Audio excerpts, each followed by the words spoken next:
Hey y'all, what's up? This is episode 11, and you're now kicking it with Key. I ain't even know it, ain't know it. Take the car here to the stage, then you seen throwing that ass for days. Booty going up, up, up, up, up, up, up, Okay, so good evening. Look, I'm just really excited because I wanna use your come on in the room. But I want to thank you for coming to kick it with me today. I'm gonna go ahead and let you introduce yourself to everyone, and then we could go ahead. We're just gonna have us a little kiki and just Absolutely. Well, I am Monroe Alise. I am a spiritual advisor. I am a minister of circumstance. I am a comedian. I'm a host. I'm a media personality. I'm an overall entertainer. And most importantly, in this new life, I am Key's sister. yes. Oh my We go way god. back, honey. Way back, and I miss you so much. And I'm not gonna lie, like, please, can I have some pork chops, mashed potatoes, and collard greens? Listen, Okay. listen, baby. You know what? I don't even have the chance to cook like I used to. I really don't have. I don't have the time. I'm always on the go, but I enjoy cooking when I have the opportunity to cook. When I have the opportunity to cook, I cook. I miss them days when it was like, come on, I cook, and I'm like, okay, here I come. But now I got these kids too. Who got time for that? How are I they, got by no the way? girl. Let me tell you, the boy. I mean, they're good. It's the girl is just like a mini me, which is a lot to handle because it's like, oh my Yeah, I gosh, can this imagine. is me. I can My imagine. son, he's really more like laid back, chill. He likes being at home by himself. Like, he don't really got time for us. But my daughter, she's just a really big personality. I don't know what we're gonna do with her. Well, I mean, My look at her husband, mother. you know, not to toot my own horn, but beep beep. So let's travel back. Let's take it back to when we first met, and Absolutely. how that, and then we could just tell our story, right? Okay. Okay. All right. So we met in college, We did.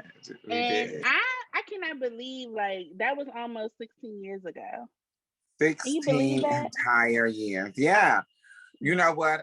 Life has been so fast yet so slow at the same time. Like you having children, me and this whole transformation and this whole evolution of life and everything that we've become. I'm really proud of you and the mother and wife that you are. Like, that's life. This is what happens.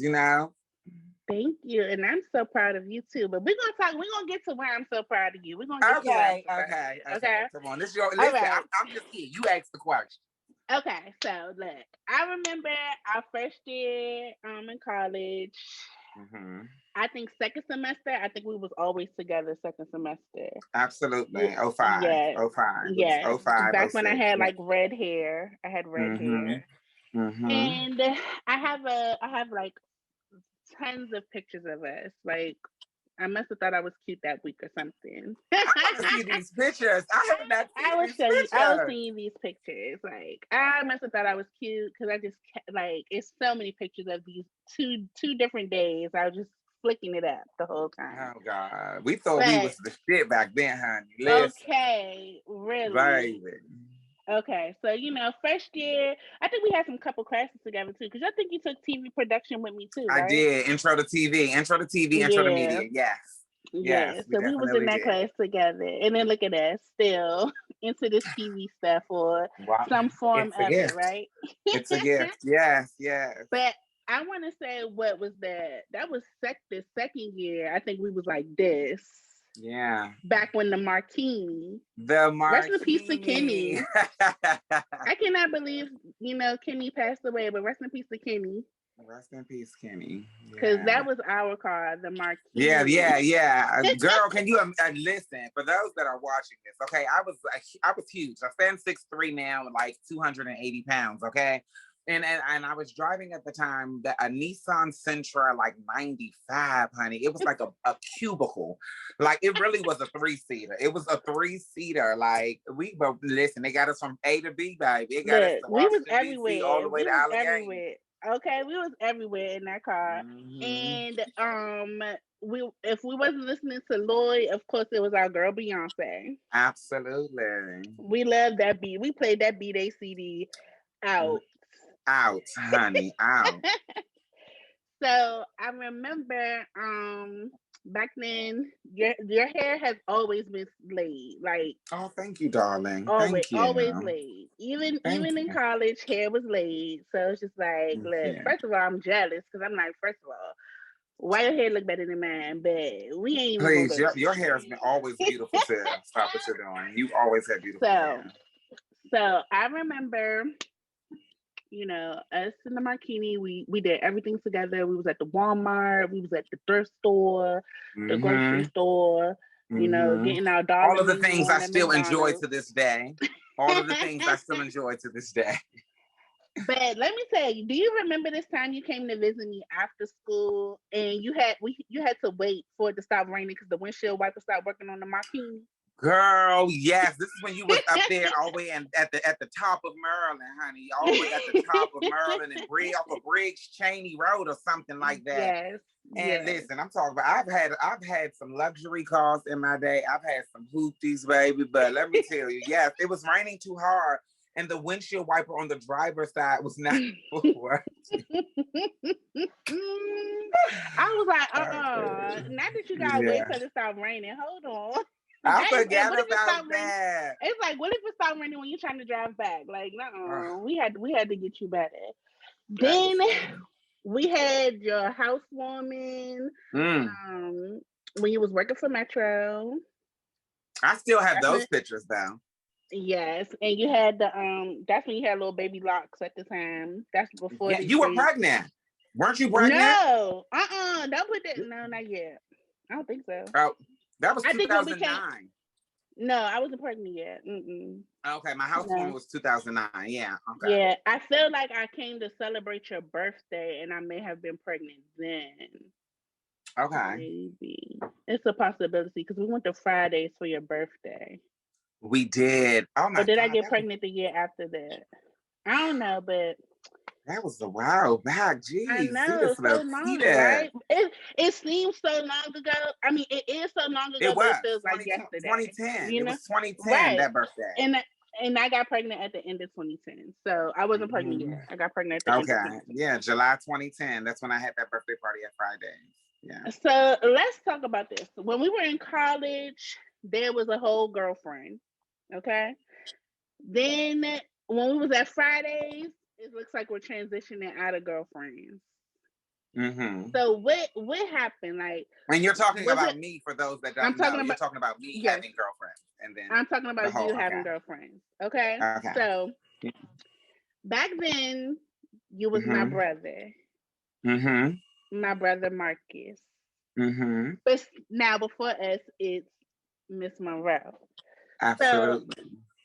when did this come about? Like, how was I not privy to you possibly wanting to transition?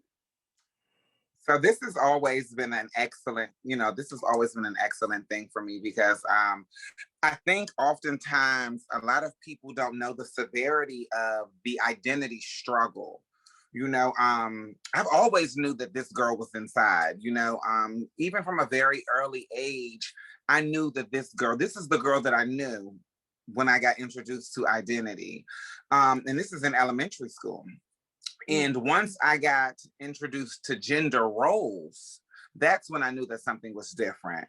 I remember a specific time in elementary school when I had started school, and me and a friend of mine at the time, her name was Sarah, we were having a wonderful time, laughing, joking, all of those things that people, the children do in elementary school.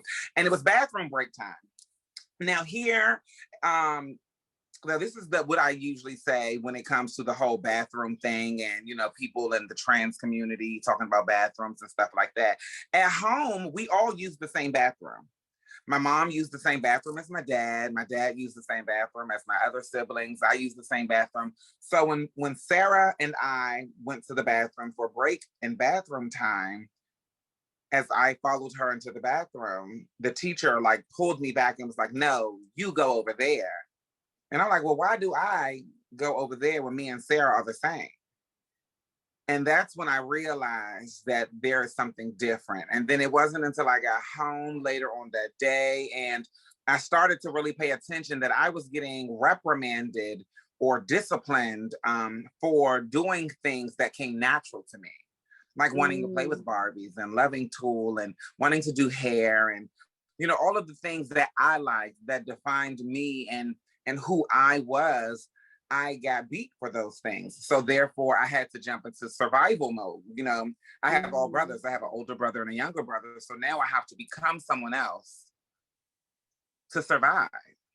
So I always knew that this girl was on the inside, but the older I got, the more I suppressed and tried to be who people wanted me to be. And even in college, you know, now that we're older, you know, I can tell this story. You know, I had boyfriends in college. You know, I had a girlfriend in the first year of college in 2005, and I really loved her. But now that I look at it in hindsight, because we never did anything sexual besides kiss, you know, that I was saving for marriage because I still to this day can't imagine me and the vagina coming head on. I'm surprised that I have one, but I love my vagina, you know, but I'm sure we'll get to that later, but yeah, I had boyfriends in college. Some attended the college, but we're going to leave that at that. And, you know, yeah, so once me and my girlfriend at the time, first year of college broke up, there were no more girls. It was all guys. So I guess I'm like, dang, because I really felt like we were close. I mean, of course I had my suspicions, but of course I never went to like overstep my bounds. Like I felt like when you were ready to tell me that, you would tell me. But I was like, does this come as a shock to me? Not necessarily, but I think the fact that you went and changed, like you're officially Monroe, like legally, anatomy wise, like official. I think that may have been like, oh my gosh, but it's still not like blindsided. You get what I'm saying? Yeah. So my biggest excuse in college, or when people usually ask me about my sexuality in college, you know, it was always I when I want it, you know, or, you know, I'm myself and whoever I fall in love with is whoever I fall in love with. I never really answered the question. You know, I was really good at ducking and dodging that, you know, or, you know, as you, I don't know how much of college you remember, but, you know, there was a lot of talks of, you know, me being involved with a lot of different men and, you know, all of those things. And it was weird. Our college was completely different from, you know, the whole other college experience because we were a small campus.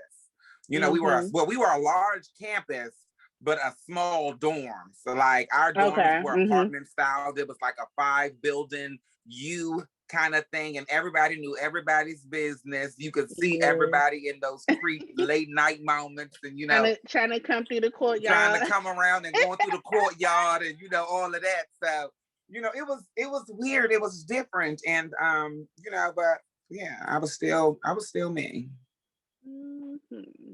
Okay, so I feel like fast forward, we're out of school. Now you're starting to lock your hair. I feel like you were kind of still more becoming you. Like you were coming to terms like, I'm not going to keep suppressing who I am. I'm going to be me. I feel like that's when that kind of, you were I guess you could say that was like coming out. Yeah. So what my I guess come out story took place in 2008, right after our college, after we left college. And I moved out. I was waiting to move out. My biggest fear with the whole coming out thing was I didn't want to be put out. I didn't want to be abandoned because I already suffered from abandonment issues. And so I didn't want to actually physically be abandoned. And so when I was able to have enough money and have enough jobs and move out and have the keys to my own place, that's when it was, you know, by the way, mom and dad, I have a boyfriend, you know, and then it was like, oh, where the hell that came from? You know, my mother was like, oh, child, stop. And my father was like, I never saw this coming. And I'm like, child, stop what you doing. You knew. And so, yeah, that's how that happened. But that was in 2008.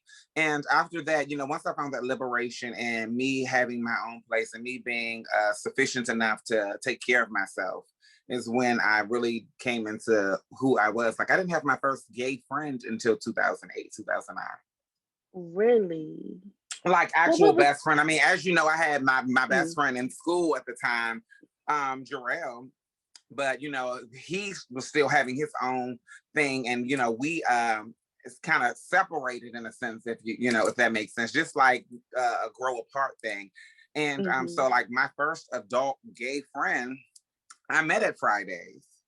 And he had, you know, I was always going to the Fridays, and he's still one of my best friends today. I was always going to the Fridays, and me and him connected. We were cancers, and, you know, he was like living out loud and living his best life, honey. And he was like, it's your birthday, I'm throwing you a birthday party. And he invited all these gays. Baby, it was like, oh my God, I'm actually having the experience of having gay friends and going to gay parties. Like, I remember talking to, I don't know if you remember, like my sister Monique, me and her, like, that's my goddaughter's mother, like, that's my sister. And, you know, after I had that whole coming out moment and was talking to her, and she was like, listen, I'll go to the gay clubs with you. You know, I'll go to the scene with you and all of that, but I know nothing about being gay. Like, bitch, you might want to get you some gay friends that you can have those gay conversations with and, you know, be gay with, bitch, because I don't know. You know, she was like, but I mean, she was extremely supportive. She was extremely like, you know, gun-ho about the situation, but she was like, bitch, there's some things I don't have the answers to. You know, we in this together, but bitch, we're learning together. So yeah, I didn't get my first gay friend. Yeah, I didn't get my first real gay friend until like 2008. Well, my first real friend who happened to be gay until like 2008. Yeah. First of all, the gays know how to party. Like, yes, they do. Yes, I always have a good time when I go to the gay club, so it's fine. Yeah. But okay, so now understanding that, it's like, okay, that makes sense why, you know, because you have ducked and dodged the question. I'm like, so do you or do you, what is it? And it's like, it is what it is, and I'm like, okay, all right. So now we're coming up to Cocktails and Convo with Marco. I live for Cocktails and Convo with Marco. Like, I look forward to it. Thank you. What happened with Cocktails and Convos with Marco? So the birth of Cocktails and Convo with Marco came in 2012, 2013. A friend of mine had a vlog at the time. He is now and was then, you know, a larger than life personality. He had his own, you know, he had his own YouTube thing going on, and he was just like everything. Me and him were like, God, I wish like us together. You know, we were really having like these really great kiki moments. We would laugh and we would joke, and he was a larger than life he is this like larger than life personality, and he's, you know, he's 6'8" or 6'7" or whatever. He's really tall, and, you know, he was really different, and he dressed different, and, you know, all of these things. And he had a really successful blog on YouTube, and I told him that I wanted to do something like that. I really wanted to, and I didn't know how. I didn't know where it would come from. And he's like, just do it. Like, just do it. And then I saw T.S. Madison, and I was like, oh my God, I love her. And I was like, I think that you know, after hearing her story and really figuring out what a trans woman was, because I didn't know what I didn't know, you know, I didn't know what a trans woman was. I knew that I enjoyed makeup. I knew that I identified, you know, more with the female anatomy. I I had feelings of who I was. I had all these feelings and things that I couldn't necessarily pinpoint, and when I saw her and I saw her living out loud and living in her truth and stuff, that was like what really put the nail in the coffin for me to create something that would allow me to be my authentic self and to incorporate what I loved to do at the time, which was cocktail. And that's how Cocktails and Convo was started, and then it just, I don't know, it just evolved, hey, you guys, and welcome to another episode of Cocktails and Convo with Marco. Cocktails and Convo. Yes. Yeah, that was in 2013. Yeah. Yes, I love. I was like, no, hold on, I gotta watch Cocktails and Convo with myself. I gotta participate. Like, let him know I'm here. Like, come on. Yeah, thank you. And Thank you. yeah, so I mean, I be following, okay? Because as soon as I scroll down the timeline and I see this, I already know it's about to be something good. Beach. Do it. Do it one time. Do it one time. Do it one time. Beach. Yes. Good evening. I'm like, what's the tea about to come out? What's happening? Yeah. And everybody asks me, where did I get that from? You know what? And it's so crazy because it just naturally happened. Like everything that I've done, it naturally and organically came to life because when you're outside and you're out in the street and you're about to video or you're about to take a picture, the first thing we do is look around and see who's looking before we hold the phone up or before we do anything. And so I felt like, I was about to spill some really good juicy tea, honey. And then I was like, oh, who's listening to this? And even though I'm about to post it on social media, but that's how that came about. So I know that now there's no more cocktails. We drinking tea and coffee. Yes, so coffee, honey. What happened to the cocktails? So, about almost 3 years ago, I really hit like a low place. When it came to really discovering who I was with my identity and where I wanted to be, and I was in a really dark place. A lot of dark and traumatic things happened to me in my life. From sexual abuse to emotional to mental to physical abuse, and that's a lot to put on someone 11. That's a lot to put on someone 13. That's a lot to put on someone 15, and I didn't have anyone to talk to. I didn't feel like I could talk to my parents. I didn't feel like I could talk to my siblings. And not that they weren't loving and understanding or not that they wouldn't have been those things, but just out of all the chain of events that took place, from learning what gender roles was and being scolded for being a certain type of way. So how can I trust you with how I feel if this is what you do from just knowing how I operate and act on a daily basis, And I turned to alcohol. I turned to alcohol to give me the courage to be who I wanted to be, and be that person without remembering all of the sexual trauma or all the physical trauma that took place. And it just kind of spiraled. Once I fell in love and got my heart broken over and over again. And, after hearing so many times I was perfect for them, but just not at that time, or, being second best. And, when living as someone in the LGBT community, I had become accustomed to secrets. So I then became the bearer of secrets. I became the mistress, the side piece to, men who were in relationships, men who were married, men who were on the down low. I became that person. And that's a lot. As much as people like to make it seem like it's this extravagant and luxurious life, it really comes with a lot of emotional and mental turmoil. And about 3 years ago, it just was at an all-time low. I was suicidal and homicidal all at the same time and didn't know where to begin.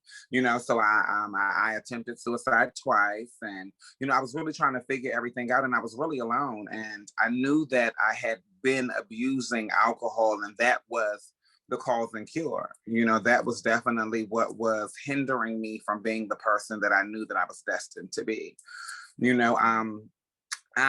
I was in a really dark place. And so I had enough. I hit bottom when it came to work. I hit bottom when it came to my personal life. I hit bottom in every aspect of my life. And so I decided to get help. And so I went to treatment, I went to rehab, and I disappeared for about a good 3, 4 months. And I really got the help that I needed. I was able to really allow the cloud and the fog and everything to clear and the true Monroe Alise to emerge. And here she sits before you as a more spiritually in tuned, mentally involved woman. My goodness. So, are you still like following up with therapy, or do you feel like now Absolutely. that? Oh, okay, yeah. Absolutely. Listen, I say all the time on my show, Monroe's Moments Check-in Time, that people who need people are the luckiest people in the world, and that doesn't mean necessarily financially, because a lot of people love to believe, like myself, I can take care of me, you know what I'm saying? Like, I don't need you to give me anything. I can take care of me, but mentally, you need people. Emotionally, you need people. Spiritually, you need people. And so people who need people are the luckiest people in the world. I have a therapist, a psychiatrist, a spiritual advisor, a life coach, a pastor, a priest, a pope, a minister, a deacon, a deaconess, and we all hold meetings on Tuesday. Amen. Amen. No, but seriously, I think that a lot of people take mental wellness not seriously enough. And so, I think everyone at some point in time, if they are lucky enough, if they are blessed enough, and if they are fortunate enough and have the capacity to really expand their mind to get help on anything that they could possibly potentially be going through with a therapist or a psychiatrist or spiritual advisor or whatever outside help they may need, just to help better yourself. It can't hurt. And I totally agree. One day I was talking to my husband, and I was like, the women who get in the car and drive themselves off the bridge with their kids in the car, I don't see me being that woman, but I got to a point where I understood what took them there. So it's like, so I'm telling you, we need to work on some things because I'm feeling overwhelmed. So not that I want to actually do this, but the fact that I understand, it's like, I don't think they're We need to crazy. change some things. Yeah, we Yeah. need to change some things. So, but it's hard to have conversations with people because then they judge you. You get what I'm saying? Now you're crazy because you understand it why somebody else did an action that you may not do. But it's just like when you get to a breaking point and you actually like I need help. Yeah. I just wish that it wasn't such a negative connotation with needing help. But see, and that's the It's thing, communication is something that we've definitely pushed down. And when I say we, I mean society, we have created the normalcy of public lies and private truths. I lived it. I was living a public lie with all these private truths held so close to me that it damn near killed me. And when you try to communicate that with someone else who is dealing with their own communication issues, their own trauma, their own abuse and all of those things, the first thing we do is we try to push that to the side. Like, think about it. When you go to work, if you had the worst weekend at work ever, that Monday morning, you're, hi, how are you? I'm doing wonderful. Thank you. Sure, no problem. I'll have that, because we put on that mask. And that's what we show the world. We live that public lie, and then we come home and we deal with that private truth of the abuse, mental, spiritual, physical, financial, or emotional. We deal with those insecurities, those feelings of inadequacy, or those feelings of not enough. And instead of us reaching out, we fear what someone will say if we say we need help. because what happens is like, I hate it when someone asks me like how I'm doing, but they're really not in a position to understand, like for me to really pour how I'm doing on them, because Absolutely. I'm not doing good. So I want to blah, blah, blah, blah, blah, blah. Like, this is what's going on. You get what I'm saying? But at the same Absolutely. time, it's this whole, like, I've been talking to my friends lately because apparently I give trust too fast.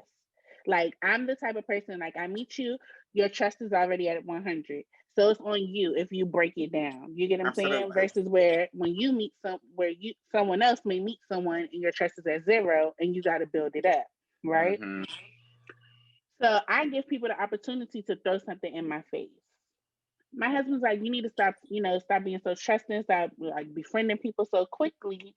But at the same time, I was speaking to someone because I did this ministry program, and in the ministry program, they told me like, don't change who you are because society may not be ready for you. You get what I'm saying? Absolutely. But at the Mm-hmm. same time, you know what I'm saying, you could look at it on both sides of the coin, like because if I continue to be this way, I'm giving people opportunities to hurt me. But if I put a guard up, then I may not be that breakthrough someone needed. You get what I'm saying? Oh, So I feel absolutely, like life, 120%. Absolutely, yeah. 120%. You know, the thing about that is, as I say on my show, you know, and as I really preach in a sense, or really try to teach people on my show about, you know, how to definitely put yourself first, make you the priority. You know, oftentimes I think a lot of people don't realize that everything starts with self. Everything Hmm. starts with self. If you, the individual, is okay, then you know, if you treat you better, you treat other people better. You know, Mm, if you are kind to yourself, you're kind to other people. You know, if you mm, take time to really pamper yourself and really be kind to you, then it wouldn't seem like a task to be kind to someone else. If you deposit into you as much as you've been able to deposit into somebody else, then you will be a better citizen of society. I mean, if you practice the two principles that I like to, you know, always abide by is self-care, like definitely intensifying your self-care and practicing unconditional self-acceptance. Now we teach people and we teach our children self-acceptance all the time, but we don't teach them unconditional self-acceptance. I wasn't taught unconditional self-acceptance. You know, I was taught to accept myself, but if it don't look like what you accept, then we have a problem as the parent. If I did something that my parent didn't like or tolerate or understand, then it was unacceptable. So how can I mm, accept me when the me that I am, you don't accept?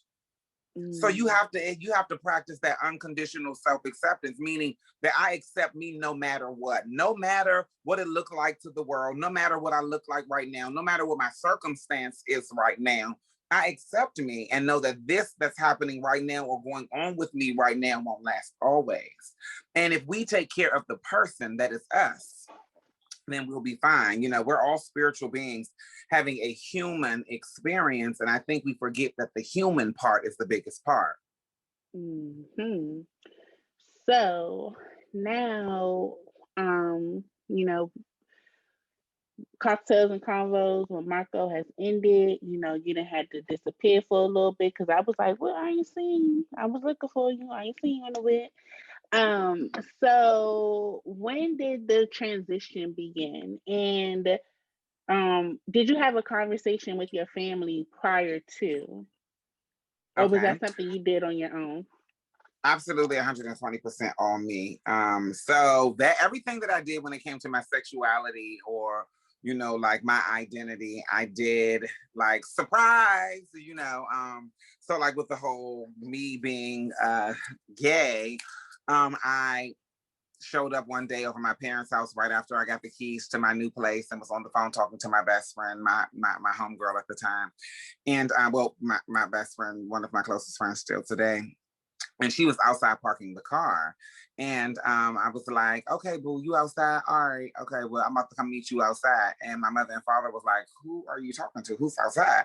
And I was like, my lover's here. And my father was like, okay, well, he can come in, but I'm gonna make sure he right here so that I can see him leave too. And that was the way that they knew that I was attracted to boys at the time, or it was confirmed. And my mom always knew, my Mm, father said he didn't, but that was how it was confirmed, even though it was my homegirl outside, but that was me saying, yes, I am, you know?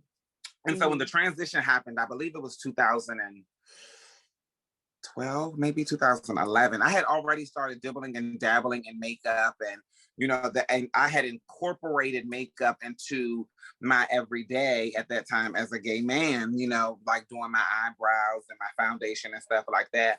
And I started my acting career, and I had auditioned. I heard about a role. I actually got like, what's the word I'm looking for?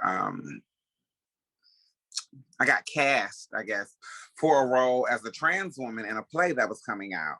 Yeah, and I was like, okay, that's interesting. You know, like I'll take the part, and I was just happy to be acting, child. And So during the cold read, we had to show up as our character.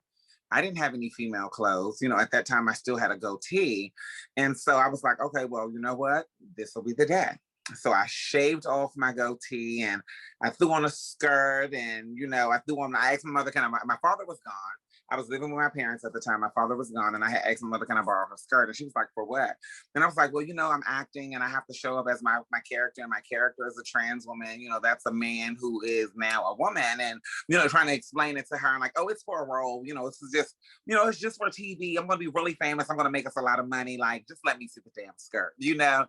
And so as I got dressed and I did my makeup and I came downstairs, I was trying to get out the house before my father came in the house. And when I got downstairs, my father was coming in the door and he was like, what the fuck? Like, okay, now this is, I was like, listen, it's for a role. I am definitely going to make us a lot of money. You'll like it. Like, just don't, this is not an everyday thing. Calm down. And so I went, I got the role, of course. And then they told me that I needed to have like different looks for the role. So I went shopping. And I started buying girl clothes. And I started, like, I'll never forget, my homegirl had took me to Ashley Stewart. And we were like all on the sales rack because, you know, I'm tall and big and I was huge then. And she had took me and I had bought all these girl clothes and all these colorful jeans and like all these frilly, like beautiful things, honey. And child, when I tell you, I put those clothes on and never took them off. I never grew my facial hair back. I never, you know, I never like went back to the whole boy thing. I think at that time, I would even go as far as to say that I was non-binary. I didn't really necessarily say I was girl or boy. I was just myself. You know, I was myself. One day you might catch me with makeup on and, you know, all dolled up. And the next day you might catch me with a 5 o'clock shadow or a beard. It was whatever I felt like giving you that day. And that really sparked the identity journey. And then I want to say 5 years ago, what's this? Yeah, 5 years. December will make 5 years. 5 years ago, I decided that I was going to start taking hormones and that I would then become who I felt that I always had been, which is Monroe. And I changed my name socially, meaning that I had started requesting that everyone call me Monroe. And I went to the doctor by myself. I had asked my mom to go with me to, you know, see about the process of hormones and what that would look like for me. And she was like, Chad, you're not going to have me in there crying and going through all that. I'm not doing that with you, you know. And I was, of course, at that time, I was abusing alcohol still. And, you know, I was a lush. And I remember sitting in that doctor's office. It was like November the 8th. I mean, it was December the 8th. And 2007, 2006. And I was sitting in there and 2007, 2006.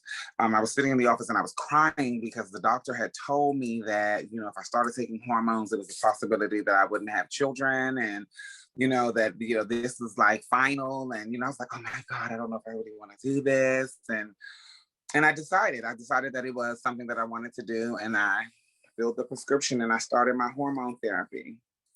Kind of wait, before you came out? Because you said 2007, 2006.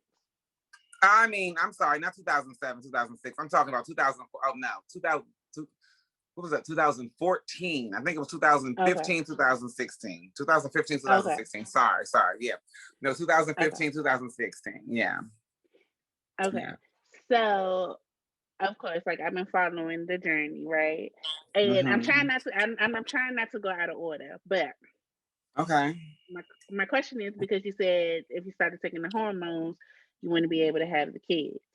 But before, oh no, you know what? Let me wait. Let's build up. I'm gonna hold my question. I'm gonna remember. I'm gonna put it in my handy dandy notebook. Okay. Okay. All right. So you start the process. Okay. So we remove facial hair. Now we beat for the gauze all the time. Eyebrows always popping. Okay. First of all, you, darling. I need a tutorial.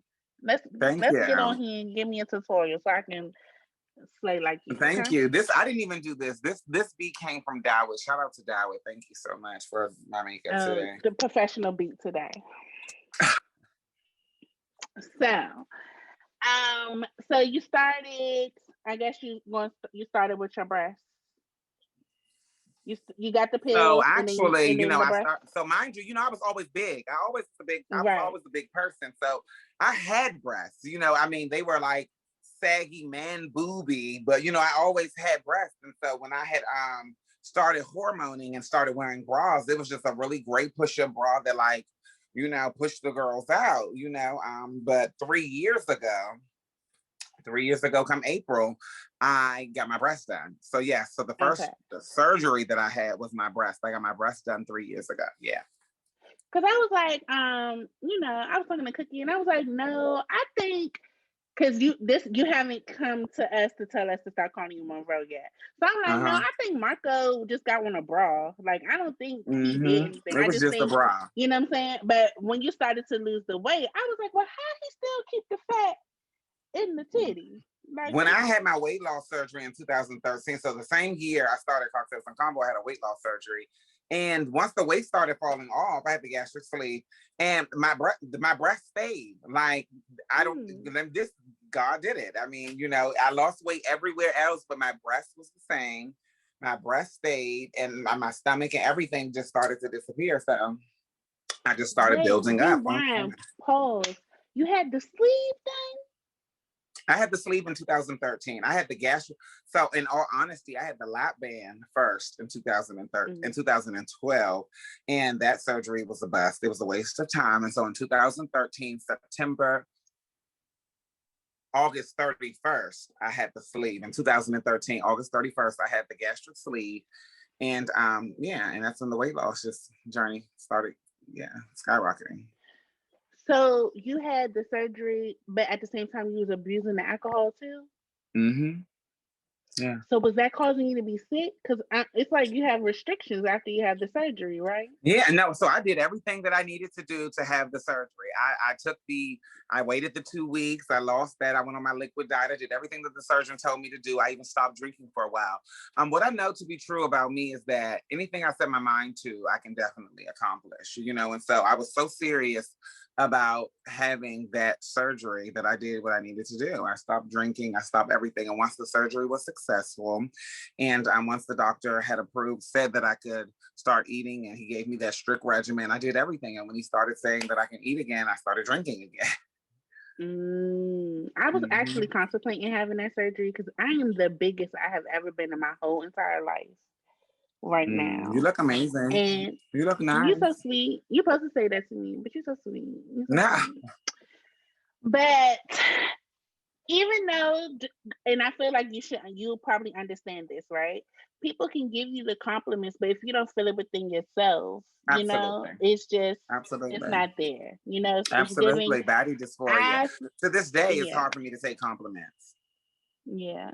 So it's just like, it's something I really was seriously contemplating. I'm suffering from high blood pressure. Oh, wow. A part of that could be weight, a part of that could be stress and anxiety because, becoming a mom, I'm a mother to a Black boy in this society that we live in with police brutality and absolutely, all types of things. I'm married to a Black man. I fear for him too in certain aspects. So it's just like I don't think that I'm ever at like ease. It's just like my mind's peace. Always running. You're never at peace. Yeah. Ever. So, but I did go to the initial meeting for the weight loss surgery. And then I was like, okay, this is what I'm going to do. I'm going to really dedicate myself to trying to lose some weight. And then if I don't lose the weight, then I'm going to have the surgery. But of course, my husband doesn't want me to have the surgery. But at the same time, it's like, I got to do it for me because that's what's going to make me feel good. Yeah. I don't like buying them double-digit clothes at the store. Girl, you and I It's both, one thing if it's like a 12 or 14, honey, but when we get to these 18s and 20s, it's not giving cute, okay? I remember not it all that too well, honey. Right. Not that I'm not saying, I'm not bashing, but there are some absolutely women who wear the 20s that look good. Listen, it just don't I look get good it, honey. On me. My first pair of women's jeans was a 22, so I completely understand. Yeah, see, All right. So you get the breast done. What you get? What is you? You could have took some of mine. So I have 800 cc's in each breast. So I fluctuate now with the weight loss journey that I'm on now. I fluctuate anywhere between a 36 to a 40 double D. Oh yeah, you could have had these because you know what these is. These is G's. Jeez, no, honey, I can't do nothing with a G bag. You don't want If it them ain't a G's, honey. grand, if it ain't a grand, if it ain't a couple, if it ain't 10 Benjamins, honey, I can't do nothing with it. Well, I wish that's what these were sitting up here. They could have been some money makers, right? So Listen, absolutely. yeah, girl. But that's another reason why I want to get rid of this. Like, it's too much. Give me a C. I'm good. I don't think I need that. I don't think I need all this. But I don't have no A, so maybe I do need this. So my husband has something to look at. Well, you got them now, child. I mean, you got them. It's just maintenance now. Yeah, You he just got to okay. maintain it. You just got to Okay, yeah, do maintain a little squat or something. Get a little squat regimen going on. He be all right. Listen, you just got to maintain it, baby. So you get the surgery. How do people react when you come back? Now you got nice, voluptuous tiggo bitties. People honestly didn't even notice the difference. They're like, you always had breasts. And I'm like, I know, but like now I'm braless, like these are my, like I was honey. I mean, I remember when I first got these girls, you could not keep me, like you couldn't put clothes on me. I mean, wintertime I had on deep V cut. I mean, it was just and even to this day, don't get me wrong, I enjoy thoroughly some cleavage. I'm not as gifted in the ass department either. And so I play to my strengths, I play to my strengths. Some say my face, some say my breasts, some say, depending on who you ask, they'll give you a different strength of mine. But when I got my girls done, I definitely played to them. I love them. People still swear I have like some of the best breasts ever. I don't know why. Yeah. Like people don't get implants all the time, but whatever. Yeah, but they don't even look fake though. They look really. That's because You know what I'm I'm not going to give the show, but that's because I had stuff to play with before. Like my doctor didn't need to. Like my doctor didn't have that like hard of a time because there was always a breast pocket to slide the bag in. It was like perfect. It was made for it. Yeah. And do you have to, is it like maintenance on them? Like, do you have to go get them checked up on, or I believe that. Well, I mean, I wasn't informed that I was, but I know people that have had breast augmentations and stuff, and I know that with the risk of silicone, because my breasts are silicone. I know that with the risk of silicone, eventually, what I'm hoping to do, probably in the next 10 years, probably is have them removed. How old am I? 33. Yeah, probably within the next 10 years, maybe even 5 to 7. I want to get them removed and just do a fat transfer. Now they have a procedure where you can actually just take the silicone out and the same way you do a fat transfer, like a BBL, where you take the fat and put it in your butt.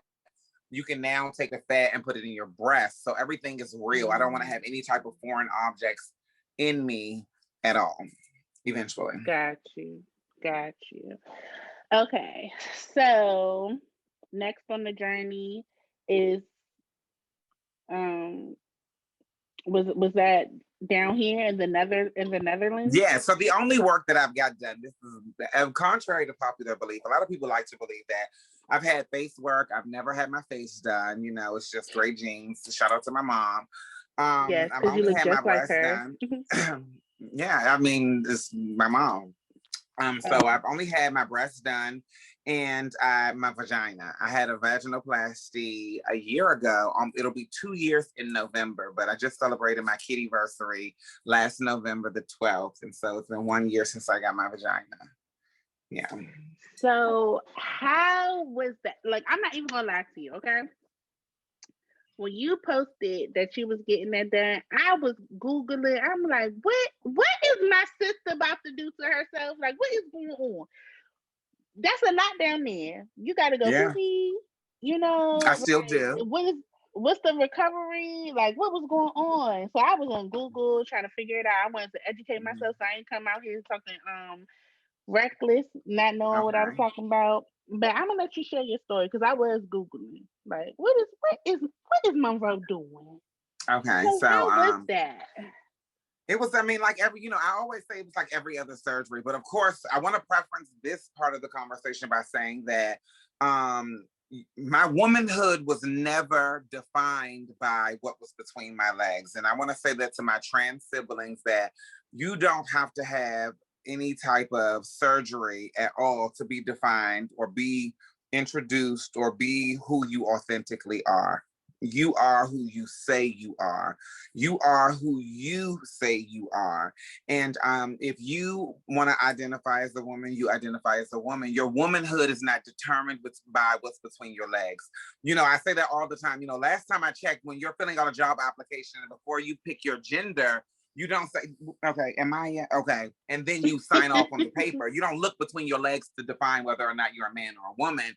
You are what you feel that you are. And so for my journey, for my transition, having gender reassignment surgery or sexual reassignment surgery was necessary for my journey. That was something that I needed for my transition. That is not every woman's transition. That is not every trans person's like idea or goal, or that's not something that they all want to accomplish. This was just specifically tailor-made for me and my journey. And that was something that I felt necessary because it was a constant reminder for me. It was a part of my body that I didn't use, I didn't like looking at, I didn't enjoy. And it was always the reminder of what I wasn't born. And so I knew that it was pivotal for my journey.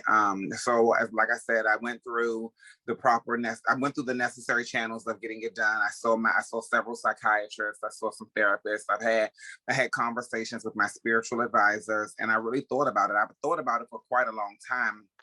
And I saw the video of what was going to take place and what they were going to do and how all of that was going to transition and happen. And I still wanted it. It was something that I needed to do for me. And the surgery was successful. It was absolutely successful.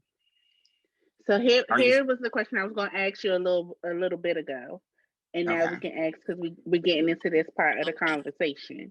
Okay. So before you had the surgery, I remembered you got to freeze your sperm.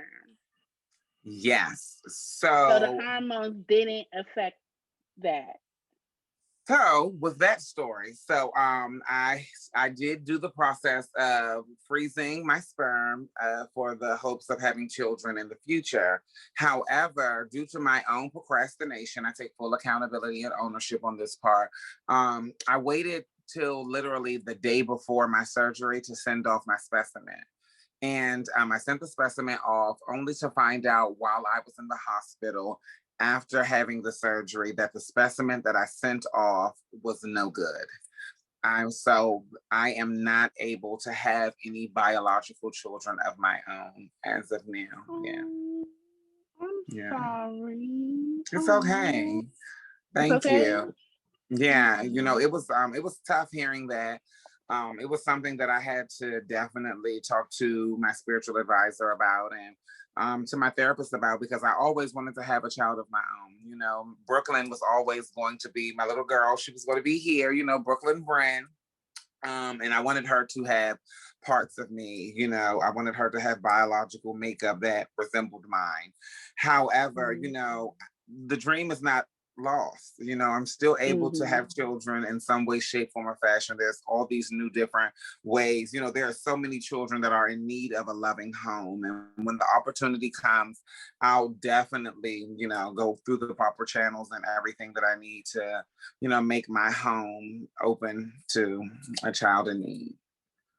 Okay. Well, I'm happy that you were able to look at it at the glass half full versus half empty. Absolutely. Yeah. So now that you had the procedure done, is it reversible? Like if you ever wanted to go back, can you go back? I wouldn't. I assume that it is definitely 120% non-reversible. But that's not even an option for me. That's not even an option for me. Like, I am thoroughly enjoying this life. I like Kitty. Hello Kitty. She's a hoot. So, this side is so It's so different, but it's amazing. So what was recovery for that having that procedure? I was on bed rest for 30 days. I was in the hospital for a stint of like a week. I was on bed rest for 30 days. Literally just in bed. I was on pain meds, really having to go through the recovery. Excuse me. Really having to go through the recovery process. And that was that, after regaining, because it's a major surgery, after regaining, my strength and building back up my strength and stuff. It was good, it's perfectly fine. I mean, you can definitely, anyone that is interested in all of that, can definitely look at the gory details of recovery from gender reassignment surgery or sexual reassignment surgery online. But the actual physical recovery and the healing process was great. I was on bed for 30 days. Then after about 30 to 60 days, my doctor cleared me to be able to go back and do, regular and normal things. After 90 days, I was able to, I was free to do whatever I wanted to do when it came to my body. Sex. Sex. Yeah. So is sex like, do you need a lubricant or will it naturally get a little wet? Like how it Absolutely. works? Okay, so this is the, it's something that's like one of the most normal, or I guess like that's like one of the most asked questions. I have a operable vagina, meaning that everything that a cisgendered woman's vagina does, mine does. And by cisgendered, I mean a person who was born female and identifies as female is what cisgendered means. So anyone that is cisgendered is the person that was born one sex and still identifies as that sex. So you are cisgendered. It doesn't matter who you'd like to sleep with. It is about what you identify as. So as a biological cisgendered woman, I have the normal functionality of a cisgendered woman's vagina. The only two things that I am not able to do is give birth and have a menstrual cycle. I don't bleed. What? So it's basically like you got a hysterectomy. Like Pretty much. if I was you, Yeah. I just Yeah. had a hysterectomy. That's it. Yeah, that's it. Yeah. So when it comes to lubricant, is what you're saying. So yes, I naturally get moist. It's so different on this side because casual sex is not something that I can have anymore. I have to be attracted. There has to be some type of a lead up. She has a mind of her own. She has to like you in order for her to work. But That's the difference. So that's like, okay, so you've never been with a woman, like you ain't never, never. So it's like I never had sex now, with a woman before. No. woman. So it's like I'm trying to compare apples to oranges here. I'm trying to understand, like, What do you mean you're trying to compare apples to oranges? because I was, a part of me, like one day, like if I could be like, you know what, I want a dick. I want to see what it's like to have a dick. So But I've you never penetrated a used man. it. So I've had penetrative sex before. If that's what you're asking me. Like I've used it, but the sex is different. The orgasm is different because the mental for me is different. When I first had my first orgasm with the vagina, it was like earth-shattering, mind-boggling. Like I thought it was an earthquake outside. And someone had mentioned to me that it was because now the outside matches the inside. So it's just an overall experience, but it's still an orgasm nonetheless. You rather that orgasm versus Absolutely. a penis one. Absolutely.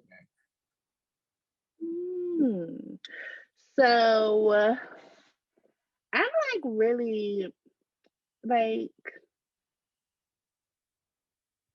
I'm really like mind blown that it just works like regular. Like science has come such a long way. That's what I'm just saying. It's just like Absolutely. that's what I mean. Not like I'm mind blown you did it. Just the fact that it works properly. You know what I'm saying? It's not like it's just there. You get what I'm saying? No, You absolutely. can use Absolutely. it. I'm grateful. Just like with every surgery, there could have been potentially complications or, everyone isn't, whether it was an arm surgery, a leg surgery, an eye surgery, whatever, every surgery has the possibility of complications. And I'm really, really grateful that I have no complications. You know, I'm able to use the bathroom. I'm able to do everything that I was able to do before. So I'm grateful. And do we have to get the Wuha checked out? Like now, do you go to The gynecologist? OBGYN? Yes, yes. I'm actually in the business of looking for a new gynecologist. You know, my primary doctor. I'm in the process of looking for a new gynecologist, but I get my shoe checked out just like normal. You know, I get Brazilian waxes. I do. I mean, well, every girl doesn't get waxed, but I have to keep my box nice and clean. You know, nice and tidy and groomed. I like a clean box. Listen, baby, there's something about that wax, baby. So okay. So let me ask you this, right? So, were you getting waxed before? No. Or did you start that after? Okay, so you started that I started the waxing after. Okay. So I remember the first time I got waxed, right? No one tells you this. I don't know why no one tells you this, but you cannot squat and pee after you get waxed because the pee goes everywhere. Oh, yeah. Well, you know, I was already dealing with that right after the surgery, trying to learn how to squat. Like, I remember, like, being out, like, so mind you, on bed rest, you know, I'm at home, so I'm using my toilet, sitting on my toilet, you know, peeing. And out and about, I remember I was at Busboy and Poets, like, my first outing at brunch, like, since I had it. And I was like, oh my God, I don't know how to squat over a toilet. Like, I don't know how to use a public bathroom. Like, this is crazy. And I was so nervous. I was so scared. And one of my homegirls, one of my sugar poos that watched my show, because I had posted it, you know, I did a video on learning how to squat. And she was like, girl, squat and lean forward, it'll work. And I literally squatted over the toilet and leaned forward. And I really did. I was so excited. Like, when I tell you, I was so excited. But what people don't tell you is that after waxing, that the trajectory, you know, it definitely, it has a mind of its own. So I was out to the bathroom, you know, squatting. Next thing I know, I'm like, what you will piss your clothes. You will piss your clothes. Okay. Shout out to me having on a dress that day. Because if I would have had on some bottoms, Lord Jesus, I would have been walking around pissy. Okay. So FYI, all the ladies listening to this, when you get your Wuha wax, please make sure you have some toilet covers or something. So you can take your bottoms off. Yeah, take your bottoms clear off so they don't get pissy. Okay, so what happened with City Boys? Wasn't that the reality show back in, like, what happened to that show? Because it, like, stopped and then it picked back up and did it stop again? Mm-hmm. So City Boys is no more. Now, what has happened is production has revamped and rebranded the show because I am not a boy. And so, you know, this is no longer a city full of boys. So they've rebranded, and the new name is The City DC. And we have been filming all weekend long. And I'm really excited for the sizzle reel that we were shooting. And, you know, we're shopping it around. I hope it does what it needs to do. I have a cast of, you know, eccentric people. And it's still, everything is still in the works. You all are looking for a big network, or will it potentially come out like, so you know, he's shopping it around to different networks, and I don't know necessarily what the formula will be, but I can definitely tell you there's a lot of great footage and a lot of everything that people have enjoyed watching during this whole quarantine Corona thing. It is definitely filled with all of that. Okay. And then, tell us about Monroe's Moments. Tell people how they can, Miraculous Monday, think about it. That's Thursday, right? Yes, that's think about it Thursday. Yeah, Okay, and so then so the show that I do daily on Facebook Live and Instagram Live, and which will soon be on different streaming sites and streaming networks. It's called Monroe's Moments presents Check-In Time, and I do that daily at 7 p.m. Eastern Standard Time on Facebook and Instagram. I'm live. It's an interactive show. You know, it's really live, and what that show is about. It's just really checking in mentally. So on Monday, we have a Miraculous Monday. Miraculous Monday is just the miracle of really making it to a whole new week, you know, really making it to a whole new week, able to really recognize that we have new possibilities, you know, a whole new week to make new decisions and accomplish so many new things. And then, you know, we have Transformation Tuesday, which is a Tuesday where we can realize that we're not who we used to be. We might not be where we want to be, but we are right where we need to be. And then we have Whatever Wednesday. Now, Whatever Wednesday is what I like to just do whatever, because it's hump day. Listen, I'm not worrying about watching my weight. I'm not worrying about making nobody happy but myself. If I want to indulge in a whole bunch of pancakes, baby, I'm going to indulge in a whole bunch of pancakes. And like I say, listen, Helen, if you want to hula hoop, hula hoop. Brittany, if you want to blow bubbles, blow bubbles. Whitney, if you want to whistle when Dixie, bitch, throwing the theme song from Gilligan's Island too, bitch, it's one of my favorites. You know what I'm saying? And just really intensify your self-care on Wednesday and practice that unconditional self-acceptance, because it's about you. You know, and think about it Thursday is think about all the things that you really accomplished in that week. Think about what you want to accomplish going forward, and think about what adjustments you think that you could make to achieve those goals and make those things more obtainable and more realistic, and, you know, really just going forward and heading in the direction of growth and pushing the needle forward. And then, baby, we have Fantastic Friday. You know, Fantastic Friday is just, bitch, we done made it to the end of another week. Lord knows we ain't know how we got here, but we here. You know, and it just really enjoy yourself. Everything that I talk about and everything that I do on check-in time, or, you know, with Monroe's Moments, it's all about self. It's all about self-reflection. It's all about self-acknowledgement. It's all about really appreciating self and going on the inside and really trying to make a change. You know, like I say, change is inevitable, growth is optional, and the growth is in your honesty. And it's really about being honest with yourself. You know, two of the hardest things in the world to do is to be honest with yourself and to love yourself. And I know that from personal experience, you know, so that is how that was birthed. And that is how it is going forward. yes, I tried to catch Monroe's Moments. I'm in school now, so it's hard for me to catch it. Congratulations. Thank you. You know, I'm in cosmetology school, so I can learn how to beat faces and do hair too. Okay. That's all. Well, listen, Um. I love a good beat down, honey. Okay. You gonna let me come in? You gonna be my muse? You gonna let me practice? Be my Listen, canvas? yes, absolutely. Okay.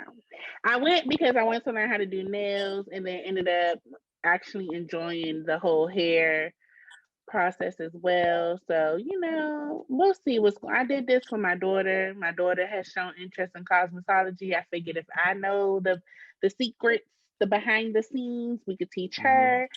And if she keeps picking up with it, we can, you know, establish some generational wealth, you know? Absolutely. So we're Listen. gonna see. We're gonna see what the end gonna be. Well, that is awesome. This has been really Well, awesome. I know, like I so enjoyed it.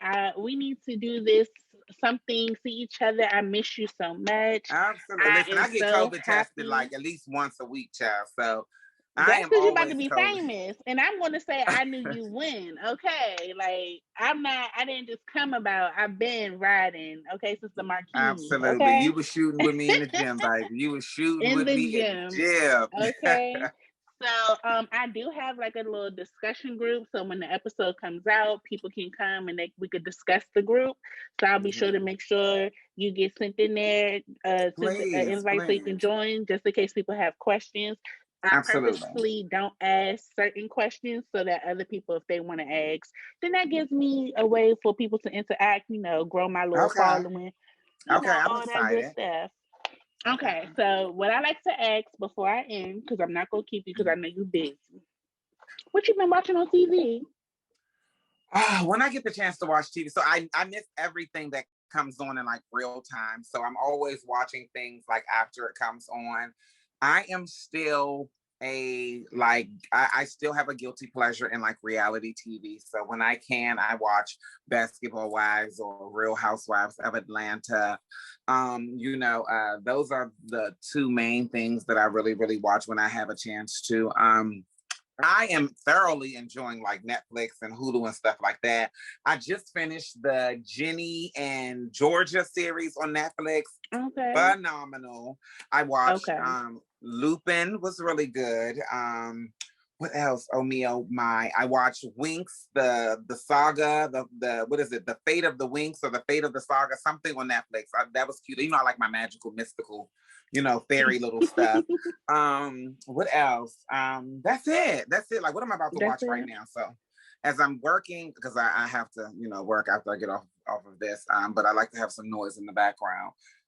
What would I be watching? I don't know. I think then Housewives of Atlanta or something. Come on, I don't know. But those I think it is on. I caught up on Queen Latifah's The Equalizer. That's a really oh my great gosh, show. I like The Equalizer. I hate that people trying to talk Compare about her. the two. I like it. Yeah, and I'm like, it. it's different, and I like it. I really am. I'm enjoying it. She's doing a phenomenal it. job. She really is. I've always loved her. I've been compared to Queen Latifah in this life. You do give me Queen with Latifah. The cheekbones. You do. And my mom looks like Queen Latifah, so yeah. She does. And now you got the hair color too right now. That's so what you are yeah. You giving it to me. I know. I so now your mama got because your mother got a whole twin. Like you've always looked exactly like your mom, but now you really live. Well, I really appreciate you for taking some time out to speak with me today and to my following. I hope this only continuously to grow your following so you can have more people tuning into Monroe's Moments. Yeah. And I love you so much. I love you as well. Listen, and you guys can follow me on Instagram at Monroe Alise P. That's MonroeAlisep.